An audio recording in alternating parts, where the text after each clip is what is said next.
Hey everyone, welcome to today's video. My name is Matt from Total MTG, and today we're going to be talking about a new up-and-coming Magic the Gathering set in Modern Horizons 3. I, for one, I'm super hyped for this. I love modern cards. I love playing modern, and this is a set, as always, when modern sets get released, absolutely, it's full of amazing cards, great cards to fill up your collection, powerful cards as well. So in today's video, we are going to be talking about one thing that happens every time a new set comes out, which is one of the best aspects of the game, which is a pre-release.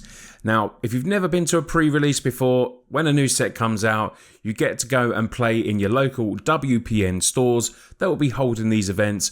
I will leave a link down below for a store locator, so hopefully you can find one close to you to go and play and enjoy this absolutely great magical experience. Now, these events are a great way for Magic players of any experience to go and enjoy a new set before the actual official release. You will be playing in a friendly environment, everyone will be having a good time, having fun, looking at all these new cards, getting excited about the pulls they get, and hopefully you will pull whatever you want and get some really good cards, some limited bombs that will help you on your journey to potentially winning your pre-release. Now, me for one, I love going there, making the decks. There's loads of different archetypes of decks in this set that we will talk about when I go and do my next part of the video, which will be building a limited deck. Now, these are some Modern Horizon 3 boosters that Wizards of the Coast kindly sent for me to show to you what it's like to build a limited deck and show you and give you my insights and thoughts of what and how I go about that when I go to my own pre-releases. They've sent me 6 packs and I'm going to crack these open. Now, I know a lot of you will just be here for seeing these pack cracking, but hopefully you'll get something from it as well and you can see how I go about building decks. For me, that is one of the most exciting things that I love about Magic the Gathering is building decks, and in a limited environment, it really can test your skills, and if you get the right kind of pulls, you can pull a synergistic, really good, powerful deck, and hopefully that will get you the wins. Now, when you actually go to your pre-release, you will get a pre-release pack. This will include 6 booster packs, and these will be play boosters. We used to get draft boosters, but now we get these even better play boosters that can be used in all different formats, but these are great for limited play in pre-releases, like I said. You'll get a spin down die as well in your set, and you will get a promo card. So hopefully you'll get something sweet and foil and something really cool as well. I'll be using cool a lot in this video because Modern Horizon 3 has me absolutely super hyped, as you can tell, and I really can't wait to crack these open, these packs, see what I get, and then hopefully build a really cool deck. So before we get into me cracking open these packs, let's take a look at some of the cards I'm personally excited for and show you some cards that will be some absolute limited bombs for you. Some of these cards have been downgraded as well, so they're going from rare status, whether that be mythic or rare, and going into like uncommon status as well. These will make these easier to pull because we know in packs you generally get 1 or 2 rares occasionally, but it's the uncommons you get more of and the common cards. So when you have a downgraded card, it makes it amazing. And if it was a powerful rare, it just makes it a good card for you to pull. Now, some of these cards that I'm talking about are like Reefworm. Reefworm is just such a cool card. It's a 0/1, but it has a lot of text and does a lot of things, and this will be a great uncommon card for you to pull. If you can pull multiples of these and put them in your deck as well, it will be brilliant. It goes from a 0/1, when it dies it becomes into a 3/3 blue fish as well. Then when that dies it becomes a 6/6, and when that dies it becomes a 9/9 Kraken. A limited all-star this card will be, without a doubt, and if you can get a couple of these in their deck, it will be really good. And for me, as a blue mage, as you can see, the Nope t-shirt, I will hopefully be pulling some of these in my packs. Another great card to talk about as well is one I'm looking at called Decree of Justice. Another downgraded card. This can create 4/4 Angels, XX2 double white. It also has Cycling 2, which is one of the mechanics in there. Cycling is good. You can discard this card and draw a card, which is nice, but you really want this as maybe your endgame type of card. What else am I talking about that's coming back? The most exciting thing for me is the Titans. We will have the Eldrazi in here, and Eldrazi will be a great deck for you to build in your pre-release. We have the return of Ulamog, Kozilek, and of course, not forgetting Emrakul. These 3 Titans are coming back. What they're going to be doing in the story, we just don't know, but we will know. One thing's for sure, if you've played Modern before, or even if you're just looking at these cards for the first time, you know that the Eldrazi are a powerful, powerful set of cards, and these will be game finishers for you in your decks. So without further ado now, let's get on to the very, very exciting part of this video. I'm going to crack open 6 of these Modern Horizon packs, and then I'm going to build a deck for you, talk about how I did it along the way, and hopefully I will pull some of these amazing cards, and fingers crossed for some Eldrazi. So here we go, getting ready to crack open these amazing, hopefully very lucky packs, Modern Horizon 3 play boosters. As you can see, my playmat is very modern thematic. For those of you who know this is probably my favourite modern card that's been played, Snapcaster Mage. Like I said, I am a blue mage for all my sins. So at this point, you would have opened your pre-release pack, and then you will be left with these 6 boosters, and then it's time to crack open and see what you pull. Now, I'm going to open these live as we go, and I'm going to talk about them as we do, so I can share the experience and the excitement of opening these packs. So sit back and let's enjoy this pack opening part of the video. So the first pack, here we go. What is the first card we're going to pull? Now, like I said, some amazing reprints in this. The Titans I want to get. I would love to potentially pull. There's some fetch lands in here.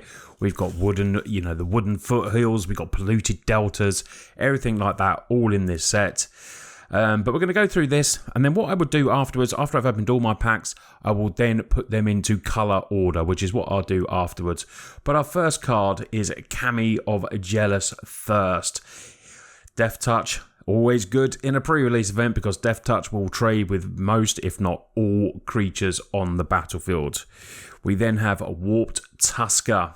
First Eldrazi Boar Beast. A 6/8, a massive beater. Now this is what I'm talking about, a common card that can be a finisher for you. 6/8 reach. When it enters the battlefield, when you cast or cycle it, create a 0/1 colourless Eldrazi spawn, and these can be sacked to add mana. So what you'll notice about the Eldrazi in the set, they do cost a lot of mana, like this one costing 7. So these cards you can cycle, maybe get lands, or making those Eldrazi spawn is a great way to get in and play cards a little bit earlier. We have Dog Umbra there. We then have Skoa Ember Mage, 4/4 for 6.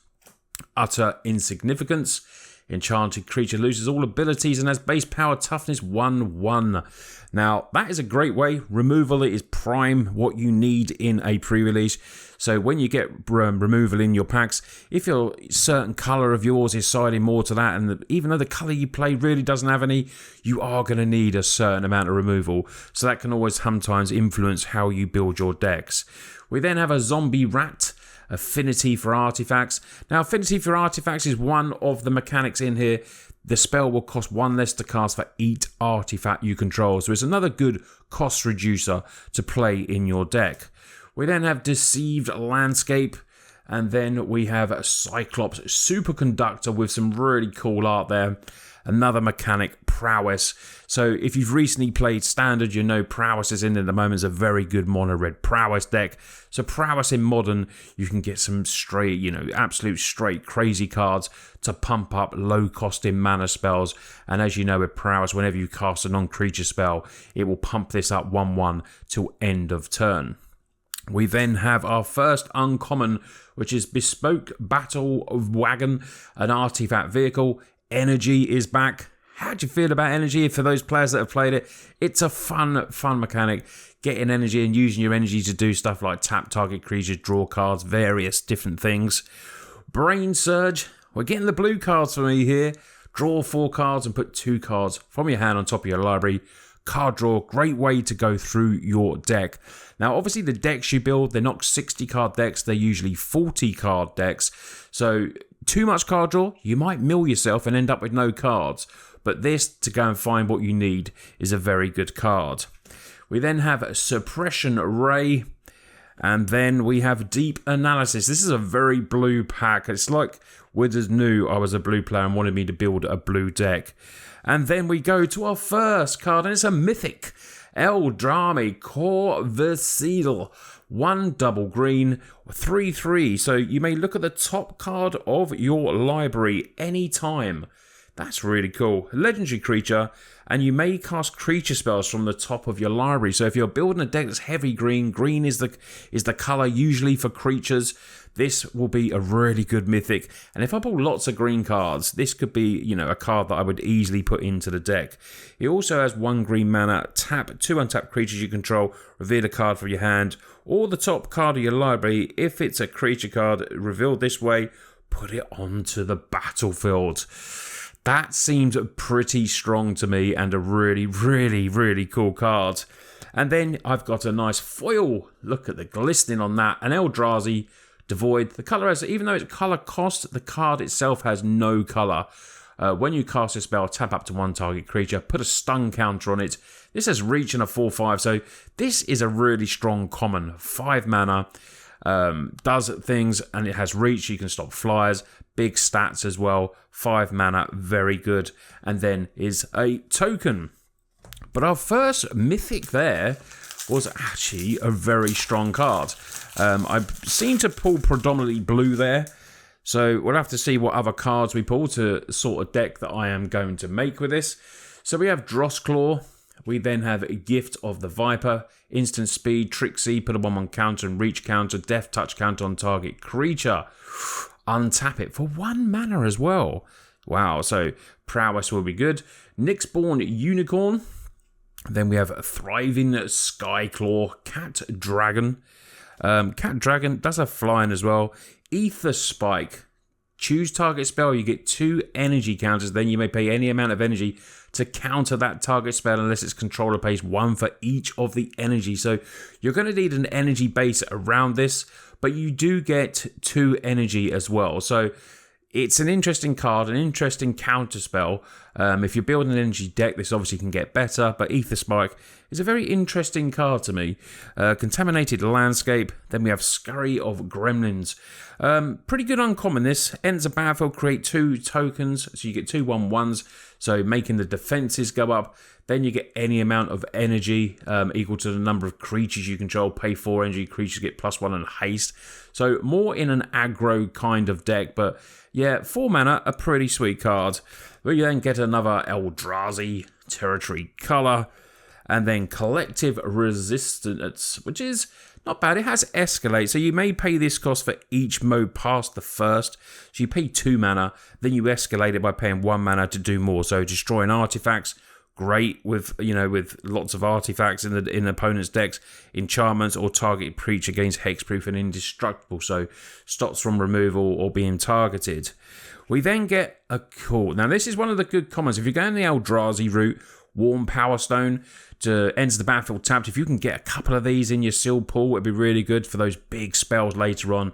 Comes in tapped, but then to untap and then, you know, have a something that's tapping for 2 mana. You know, a lot of these will then ramp you into something bigger. We then have Guide of Souls. 1 mana, 1/2. Whenever another creature enters the battle under your control, you gain 1 life and get an energy. So lots of energy-based cards in this pack. Very interesting card. Low on the cost, but you know, low on the stats as well. But still very good and a nice rare. And then we get another rare, which is Monumental Henge, so a rare land. Ends the battlefield tapped unless you control a plains. It has an ability of paying 4, look at the top 5 cards you library and reveal a historic card from among them, put it in your hand, put the rest in the bottom of your library. So a very good land in that. And the foil is Scurrilous Sentry with a nice bit of menace. And then we get a nice full art plains and one of those Eldrazi spawn that I was speaking about. Third pack, let's go. What do we get? So we start off with the Marauder. Ends a battle. Each player sacrifices a non-token creature. Good. This will get you a bit of removal in a creatures as well. So it is each player, so you're going to have to sacrifice yourself. So you might even just use this as a piece of removal. Opponent maybe have some big Eldrazi on the field. You've got nothing. You play the Marauder for 2 mana. You sacrifice it, but then they lose their massive creature. Horrific Assault in there. Then we have Wing It, more kind of tricksy sort of stuff. Good in prowess decks. Eldrazi Void Pouncer. If it was kicked, it ends the battle with 2/1/1 counters and a trample counter and haste. So that's like 5/3. That'd be really good. Sage of the Unknowable, 0/4, but it does have add a colourless mana, only to activate or cast a colourless spell or ability. So nice bit of ramp potentially for the Eldrazi. Voidcraw, Foreboding Landscape. Then we have a Sneaky Snacker, 2/1 fly for 2. When you draw your 3rd card in the turn, return this from the graveyard to the battlefield tap. So a bit of recursion. Blue, obviously the colours of drawing cards as well, and black can be as well, but you usually get punished for the drawing cards there.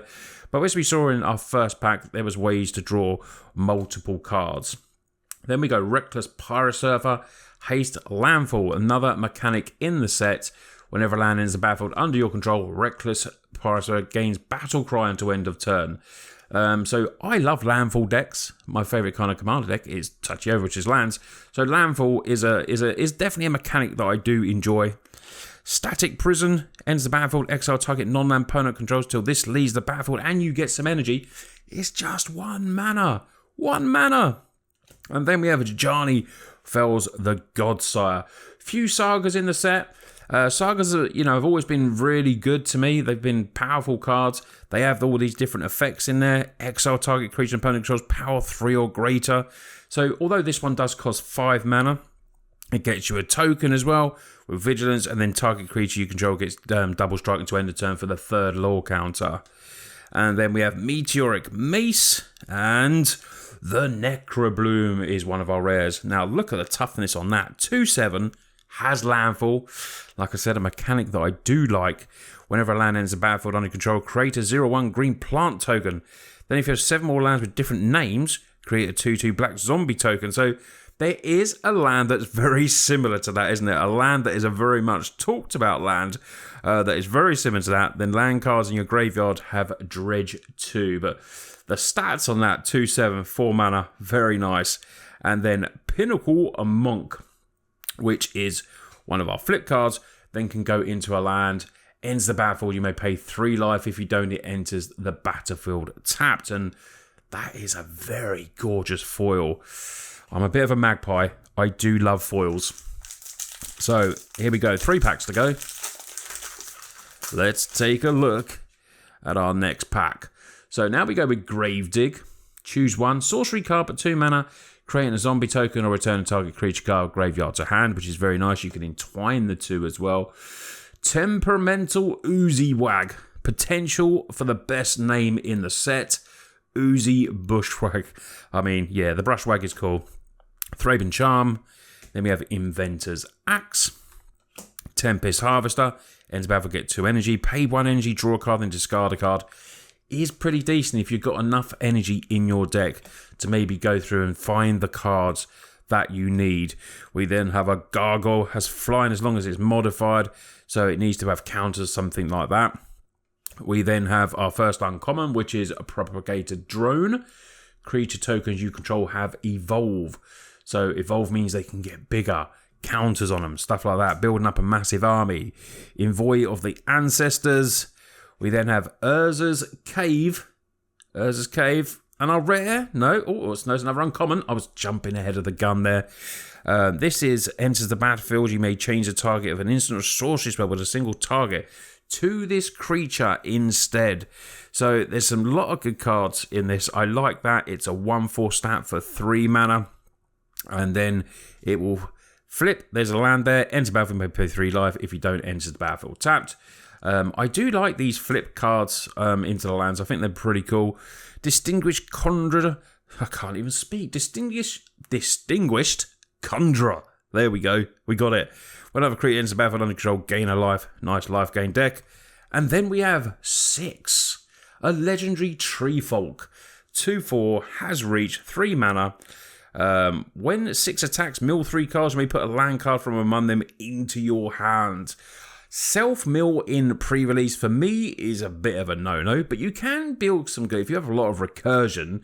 But like I said, your decks are usually based around 40 cards, so maybe not saying card would use, maybe a good card. Let me know what you think about this. As long as you turn non-land permanent cards in your graveyard have retrace, so you may cast the cards from your graveyard, which is good. So got some big powerful cards coming back. It's, you know, potentially pretty decent. Inspired Inventor is our foil, so maybe get some more energy. And we got an art card in this one, so in some of the play boosters you can get art cards. Last 2 packs, let's go. Right, we have the Gargantua, the Horror, another Eldrazi, and we're going a Rosecott Knight, Vigilance, Glimpse the Impossible. Interesting. Look at that. I mean, look at the art on that as well. That is crazy good. Electrozoa, Jellyfish, love them. Flash, Flying, ends of battle, get some energy. Now, we have a lot of energy. We seem to be putting a lot of energy.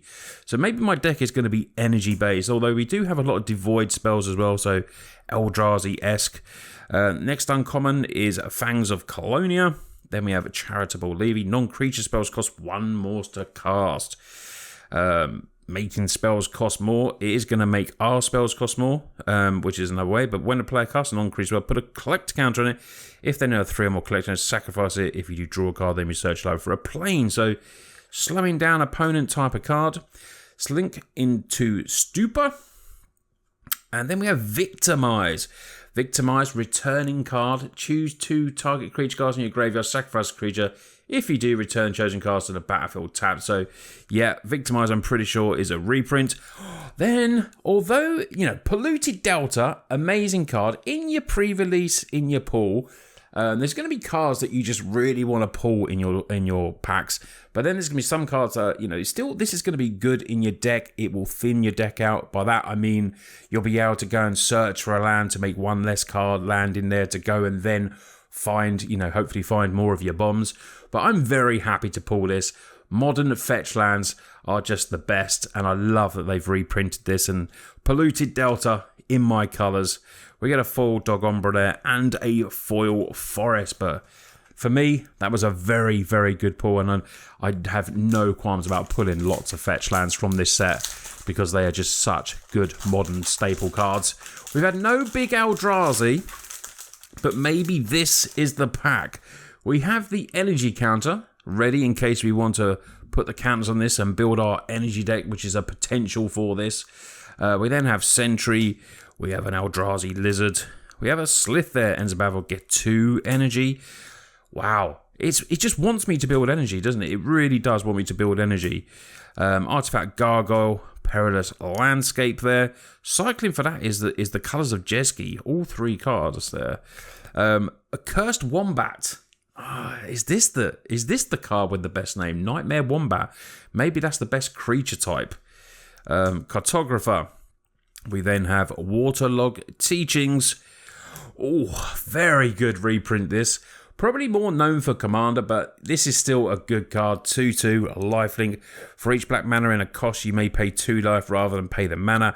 Whenever you cast a backspell, put a 1/1 counter on this as well. And there's lifelink, so it can be a big swing as well. You can build this up, but a very exciting reprint, this one. Then we have Springheart Nantuko, so double rare pack. Bestow, enchant creature, has landfall as well. And, you know, absolutely lovely art there. A foil Mindless Conscription. And then a Forest and the Servo with the energy counter. So that is my 6 packs. We got some really cool cards there. Very exciting cards. We missed out on the Eldrazi, but we still got a nice fetch land in there. And yeah, we got lots of energy. So now I'm going to go and put these into colour order. So this is what I do now, just so I can have a look at that before I build my deck. And then we'll see which deck I come up with.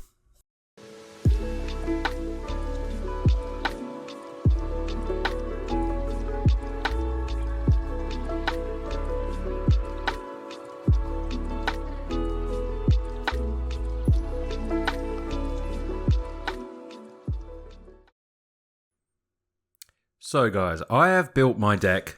It is 3 colours.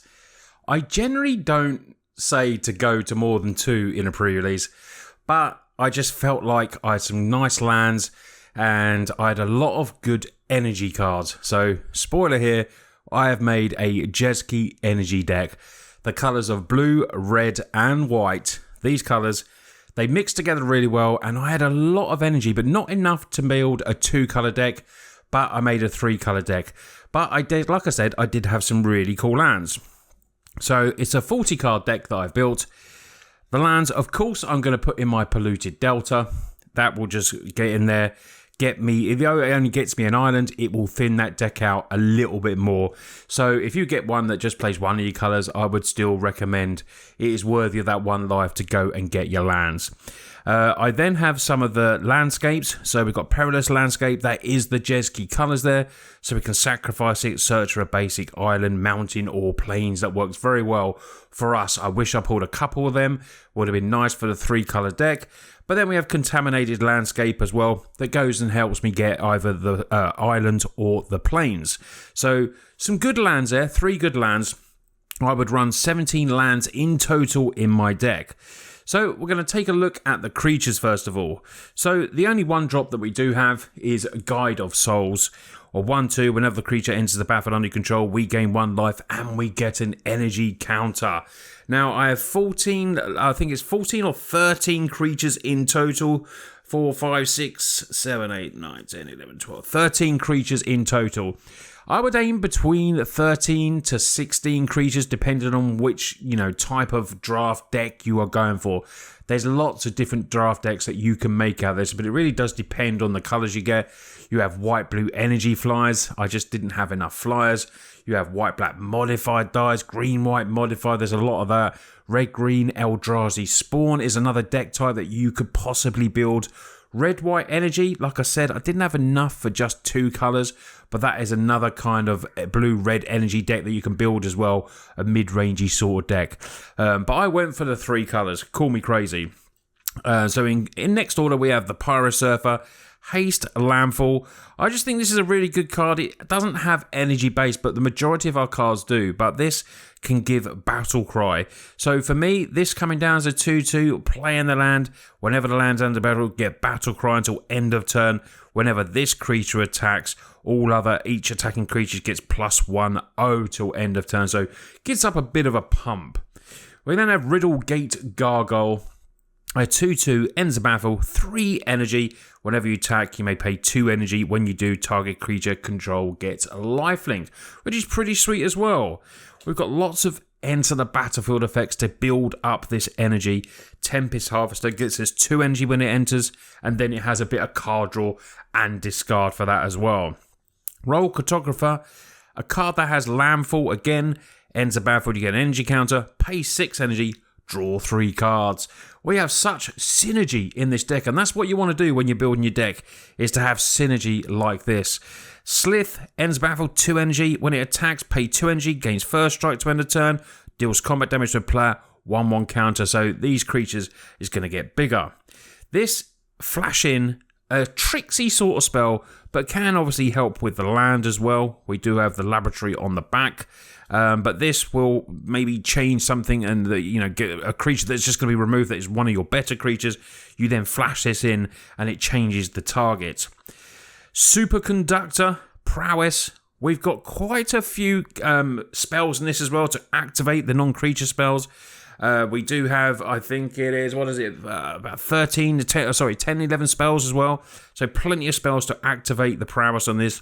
But it enters the battlefield 3 energy as well. And when the Cyclops deals damage, you may pay 3 energy, and then it deals damage equal to its power to any target. So it can be a finisher because it can go straight to the dome. Jellyfish had to be in there. The Jellyfish energy when it comes in. Begin the pre-combat, just pay the single energy and tap as well downside, which is really cool. An Inventor, get 3 energy. We don't mind getting energy when we come in, put 1/1 counters to create servos, but really when this ends the battlefield, a 2/2 is going to get us some more energy. Skyclaw, flying, so we have some evasion in there. Get more energy. We've got so much energy in these 3 colours. It just had to go in there. And then we have something as good as that. The Battle Wagon. The 5/6 beta. One of our bombs that can come in there. Get 2 energy, tap it. Pay 2 energy, tap creatures, draw cards. Pay 4 energy, it becomes an artifact creature to end of turn. It has crew 4 as well, so potentially we can crew it, but it is a big, nice little beater for us. And we have a Pinnacle Monk, another card with prowess that can build up and do some smashing and return one of our target instants and sorceries. So in there as one of the lands as well, a peak. And yeah, another bit of prowess. So as you can see, we've used the energy mechanic, the prowess, and the landfall in this deck. We've got little bits, but they do all synergize very well with each other. So then we have some more stuff like Inventor's Axe in the deck. Gets 2 energy, enters the battlefield, attaches to target creature. A quick creature gets +2/+0, or we can use the energy to equip it so we can be tapped out and do it again. Removal. Getting more energy, we there have Discharge, choose target creature or planeswalker, you get 3 energy, pay any amount of energy, and deal damage. Removal is key in pre-releases as well, and we have a plethora of it. Thraben Charm that can help against artifacts or deal damage.